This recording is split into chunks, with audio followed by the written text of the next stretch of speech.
Good morning. Good morning. It is only 7 o'clock, right? And I'm going to the swap meet. I just could not pull myself out of bed. It is so cold. And then when I'm looking at my windscreen, it is ice. Ice, I tell you. Just ice. It's so cold. I want gloves and I want to be warm. And the interesting thing about this and why I want to tell you this is because I still, if you come into my shop, I get really upset with people that say, you know, like it's a reasonable price. So, for example, yesterday I had vintage ladders in my shop, right?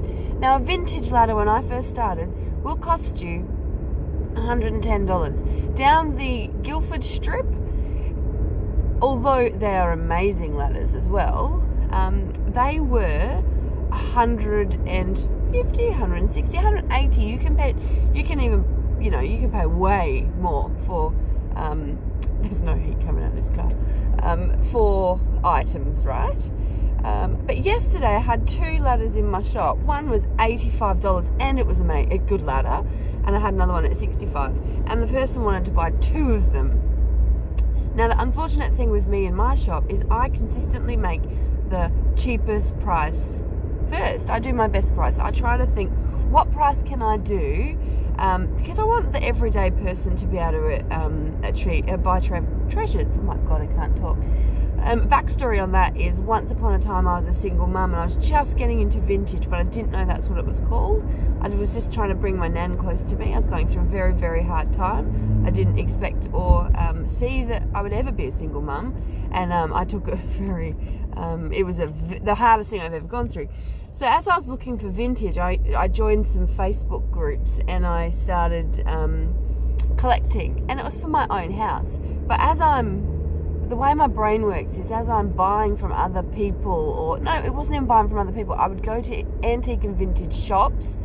Then I would think, where do you get this from? Because you guys are getting this from somewhere, and I want to buy it from where you're getting it from. And that's where it all started. And when I found the Facebook groups, it absolutely revolutionized my life. And I started to pick to flip. That's what I started to do. And it was really, really easy. And if you even want a further backstory, the first things I ever sold were my kids' toys on Facebook. And then that was really, really easy. And then after that, I bought a whole clearance lot of Buddhas, which was weird. Then I became the Buddha lady. That was at my house at Darlington. And I sold them over a period of whatever. And picking something up for $10 and selling it for $35 was like an absolute woohoo. So it's all started from there. But I'll never forget where I've came from. And I'll never forget that the times where I didn't have any money and I couldn't buy nice things. I could only just look at them and touch them, and it's never fun if you can't find anything.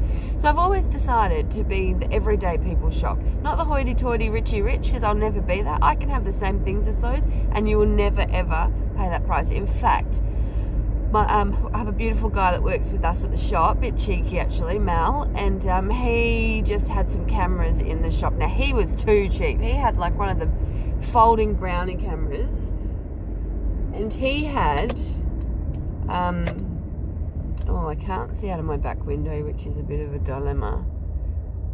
Hang on.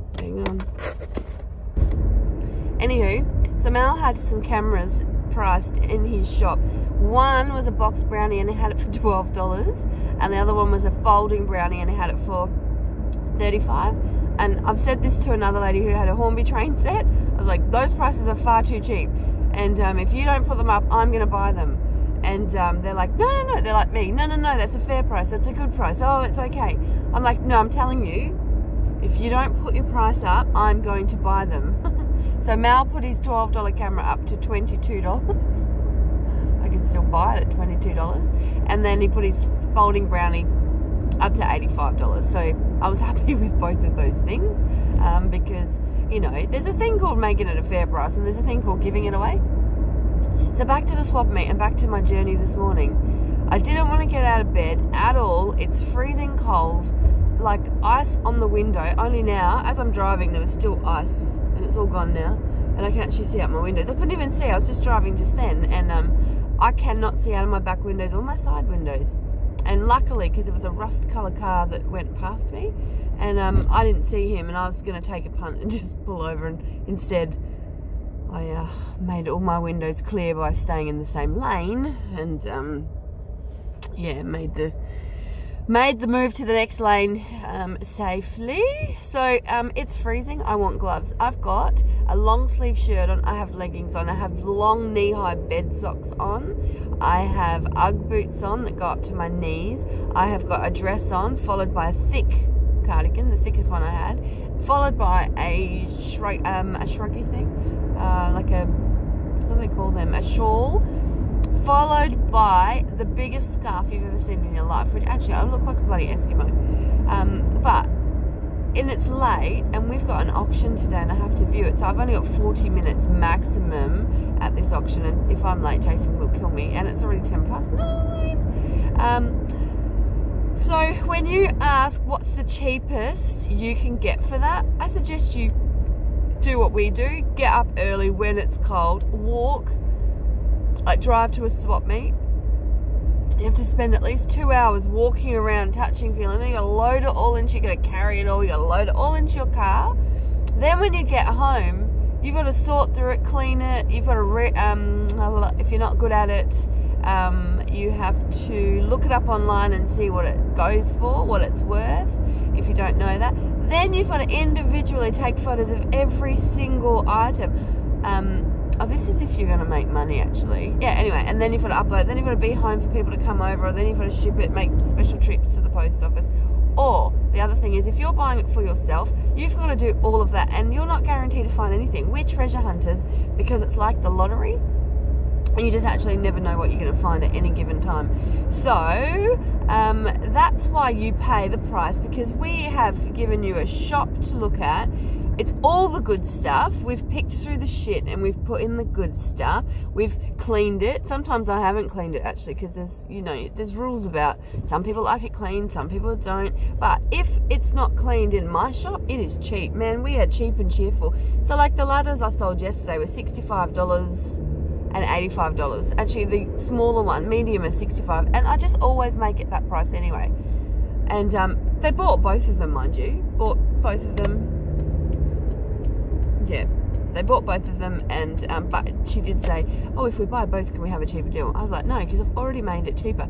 The only other way I can get around that is if I make my prices higher, and then I always feel that the person that won't ask for it cheaper is not going to ask for it cheaper, and therefore might walk away. So that's the dilemma I have, especially for people that don't have a lot of money. Anywho, I'm about to pull up to the swap meet, so I'll give you a view, and we'll do a lap or two, and then, as always, I see things that I like and I go down to business. Get down to business. All right then, friends, have fun. Enjoy my YouTube clips. I know I'm going crazy. I've done quite a few, but I'm enjoying it. And do you know what? What's wrong with having a lot of videos just sitting there, whether you watch them or not? I even enjoy watching them. It's a really weird thing. I know that I've got a few people that do watch me. So hi, Jake and Rebecca. Nice to see you. I hope that you have a good day today. Hi, Monica. I hope that well, this was just my face and just story timing, only really, so I didn't go anywhere. Right, so first impressions. I'm pulling up at the swap meet. They're all there. Oh gosh, I wish I had gloves on. Looking for a park. People are already leaving because they've been here since God knows what time. I'm going to do some, I was about to say illegal parking, but it's not illegal parking. It's parking up on the curby thing. Alright, it's ready to go. I'll give you a little bird's eye view before I pause you. Hang on. Hang on, hang on.